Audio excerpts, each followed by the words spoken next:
Kavya, and today we are going to learn about the Election Commission. It is an independent and permanent body. It was established by the Constitution of India to ensure free and fair elections in our country.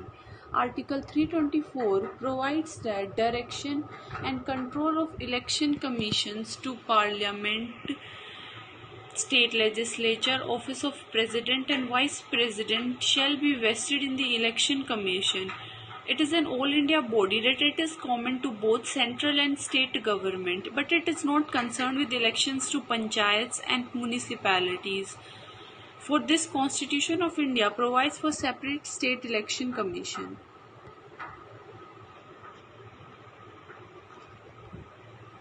Composition. Article 324 of the Constitution has made the following provisions with regard to the composition of Election Commission. The Election Commission shall consist of Chief Election Commissioner and such number of other Election Commissioners, if any, as the President may from time to time fix. The appointment of the Chief Election Commissioner and other Election Commissioners shall be made by the President. When any other election commissioner is so appointed, the Chief Election Commissioner shall act as the chairman of the Election Commission. The President may also appoint, after consultation with the Election Commission, such regional commissioners as he may consider necessary to assist the Election Commission. The conditions of service and tenure of office of the Election Commissioners and the regional commissioners shall be determined by the President.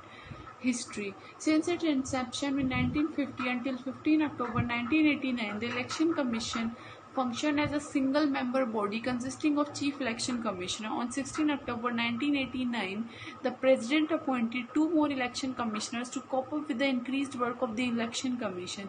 Thereafter, Election Commission functioned as a multi-member body consisting of 3 Election Commissioners. However, the 2 posts of the Election Commissioners were abolished in January 1990 and the Election Commission was reverted to the earlier position. Again in October 1993, the President appointed 2 more Election Commissioners. Since then until today, the Election Commission has been functioning as a multi-member body consisting of 3 Election Commissioners. Additional information. The Chief Election Commissioner and the 2 other Election Commissioners have equal powers and receive equal salary, allowances and other perquisites which are similar to those of a judge of the Supreme Court. In case of a difference of opinion amongst the Chief Election Commissioner and 2 other Election Commissioners, the matter is decided by the Commission by majority.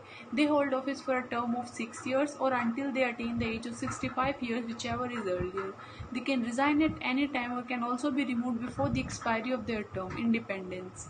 Article 324 of the Constitution has made the following provisions to safeguard and ensure the independent and impartial functioning of the Election Commission.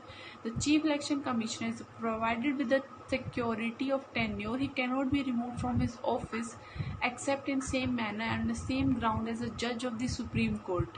The service conditions of the Chief Election Commissioner cannot be varied to his disadvantage after his appointment. Any other election commissioner or a regional commissioner cannot be removed from office except on the recommendation of the Chief Election Commissioner. Powers and functions. The power and functions of the Election Commission with regard to the elections to the Parliament, State Legislature and Office of President and Vice President can be classified into 3 categories: administrative, advisory and quasi-judicial.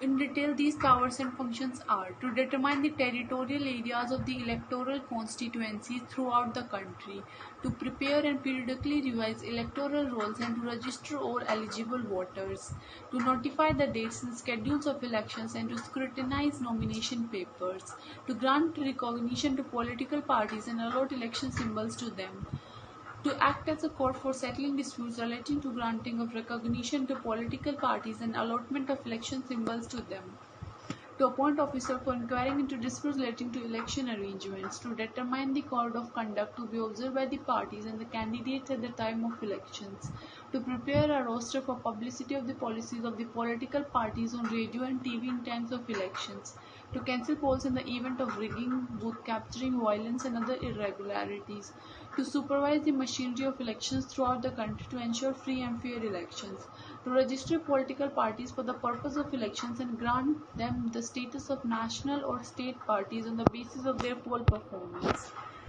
Thanks.